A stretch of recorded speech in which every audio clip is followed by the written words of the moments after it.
بسم اللہ الرحمن الرحیم۔ السلام علیکم فرینڈز،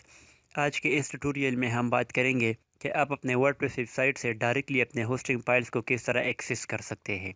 اگر آپ کے پاس ہوسٹنگ ڈیٹیلز نہ ہو۔ اگر آپ اس طریقے کو لرن کرنا چاہتے ہیں تو آپ نے اس ٹیوٹوریل کو پورا دیکھنا ہے۔ So without wasting a time let start. Friends, جب آپ لوگ ورڈپریس ویب سائٹ میں کام کرتے ہیں اور آپ لوکل ہوسٹ پر کام کریں گے تو جب بھی آپ کے پاس ورڈپریس ریلیٹڈ کوئی پرابلم آ جاتی ہے جو کہ ہوسٹنگ سے حل ہو سکتی ہے تو آپ ڈائریکٹلی HT Docs پر جا کر وہاں سے وہ ایرر ختم کر سکتے ہیں، یا اگر ڈیٹا بیس کا پرابلم ہو تو آپ PHP میں یا ایڈمن میں جا کر وہ پرابلم حل کر سکتے ہیں۔ لیکن یہ ٹیوٹوریل میں نے لائیو سائٹ جو کہ لائیو سرور ہوتا ہے اس میں جو بھی پرابلم آ جاتے ہیں تو اس کو حل کرنے کے لیے یہ ٹیوٹوریل میں نے بنایا ہے، کیونکہ مجھے بھی اس طرح کا ایک پرابلم آ گیا تھا جب ہوسٹنگ ڈیٹیلز مجھے اپنا کلائنٹ نہیں دے رہا اور ہوسٹنگ کے بغیر وہ فائل میں ایکسیس نہیں کر پا رہا تھا، تو میں نے اس کو پھر ایک طریقے سے حل کیا تھا۔ دوستو، جب آپ لوگ کلائنٹس کے لیے کام کرتے ہیں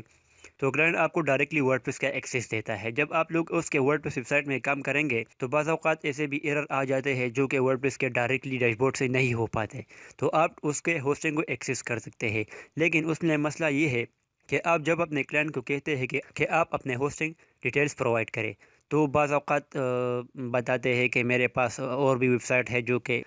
ہوسٹنگ ڈیٹیلز نہیں دے سکتا، یا وہ بتاتے ہیں کہ سیکیورٹی ریزن کے لیے میں آپ کو ہوسٹنگ ڈیٹیل نہیں دے سکتا، اور اگر وہ ہوسٹنگ ڈیٹیلز پرووائڈ نہ کرے تو اس کا ویب سائٹ اس ایرر کی وجہ سے آگے نہیں جا سکتا۔ تو آپ کلائنٹس کے اسپیسیفک ویب سائٹ کے ڈیٹیلز کو کس طرح ایکسیس کر سکتے ہیں، تو وہ طریقہ میں آپ کو اس ٹیوٹوریل میں بتاؤں گا۔ تو آپ لوگوں نے ایک پلگن کو انسٹال کرنا ہے جس کا نام ہے WP فائل مینیجر۔ یہاں پر آپ لوگوں نے پلگن پر ایڈ نیو کرنا ہے اور یہاں پر سرچ کرنا ہے فائل مینیجر۔ یہاں پر آپ لوگوں نے اس فائل کو انسٹال کرنا ہے۔ اس کے 6 لاکھ ایکٹیو انسٹالیشن ہے اور 900+ ریویوز ہے، اور یہ لاسٹ 5 days سے اپڈیٹڈ ہے۔ یہاں آپ لوگوں نے ایکٹیویٹ کرنا ہے۔ اس کے بعد آپ لوگوں کے پاس یہاں ایک فائل مینیجر کا ٹیب آ جائے گا، یہاں پر آپ لوگوں نے کلک کرنا ہے۔ اب آپ لوگ اس اسپیسیفک ڈومین کے جو ہوسٹنگ میں فائلز ہوتے ہیں آپ ڈائریکٹلی یہاں سے اس کو ایکسیس کر سکتے ہیں۔ یہاں پر آپ لوگوں کو نظر آئے گا جو ہوسٹنگ میں WP کنٹین اور WP ایڈمن سارا جو فائلز ہوتے ہیں نا پبلک HTML میں، تو آپ کو وہ ڈیٹیلز یہاں پر آ جائیں گے۔ تو یہاں سے آپ اب WP کنٹین پر کلک کر کے پلگنس کو بھی ریموو اینڈ ایڈٹ اسی طرح سب چیزیں کر سکتے ہیں، اور اس کے بعد آپ WP کنٹینٹ سے تھیمز کو بھی install, activate and D activate delete کر سکتے ہیں، اور اس کے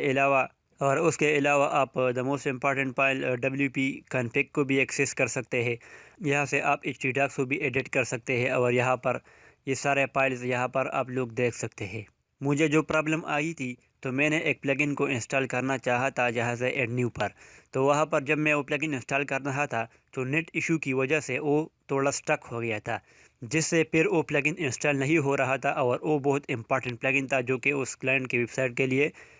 ضروری تھا۔ جب میں نے اس کو ہوسٹنگ ڈیٹیل کے بارے میں بتایا تو جب وہ ہوسٹنگ ڈیٹیل نہیں دے رہا تھا تو میں نے پھر سرچنگ کرنا سٹارٹ کر لیا، تو یہاں پر مجھے یہ پلگن ملا جس کے وجہ سے میں نے اس ہوسٹنگ فائل کو ایکسیس کر لیا۔ یہاں سے میں نے پھر وہ WP کنٹینٹ سے پلگن یہاں پر آ گیا تھا۔ اگر آپ ورڈپریس میں کام کرتے ہیں تو آپ کو ایک ایشو ایرائز ہوگا بعض اوقات جس کا نام ہے پلگن آلریڈی ایگزسٹ، تو یہاں پر وہ پلگن بعض اوقات آ جاتا ہے لیکن وہ وہاں سے ایکٹیویٹ نہیں ہو پا رہا اور وہ ایرر دیتا ہے، تو ڈائریکٹلی آپ لوگ یہاں پر آ سکتے ہیں اور اس پلگن کو ڈیلیٹ کر سکتے ہیں۔ جیسا کہ اگر آپ یہاں اس سمپل CSS پر کلک کریں گے اور یہاں سے اس کو ڈیلیٹ کریں گے تو یہ پلگن یہاں پر غائب ہو جائے گا، اور یہاں سے سیم ٹو سیم یہاں اپنے پلگن سیکشن میں بھی غائب ہو جائے گا، تو آپ ڈائریکٹلی پھر ایڈ نیو پر جا کر وہ پلگن انسٹال کر سکتے ہیں اور وہ ایرر آپ کے پاس نہیں آئے گا، تو اس وجہ سے آپ آگے کام کر سکتے ہیں۔ اگر آپ ورڈپریس میں زیادہ کام کریں گے تو آپ کو بہت سے مسئلوں کا سامنا آئے گا جو کہ یہاں سے آپ وہ سالو کر سکتے ہیں۔ تو مجھے امید ہے کہ یہ ٹیوٹوریل آپ کو پسند آئی ہوگی، تو اسی طرح کے ٹیکنیکس اینڈ ٹپس کے لیے ہمارا چینل سبسکرائب۔ اگر آپ کو کوئی بھی پرابلم آ جائے تو آپ اس ویڈیو کے کمنٹ میں بھی بتا سکتے ہیں، اور آپ ہمارے فیس بک گروپ کو بھی جوائن کر سکتے ہیں جس میں آپ لوگ ورڈپریس کے ریلیٹڈ بہت سے سالوشن فائنڈ کر سکتے ہیں۔ Thanks for watching.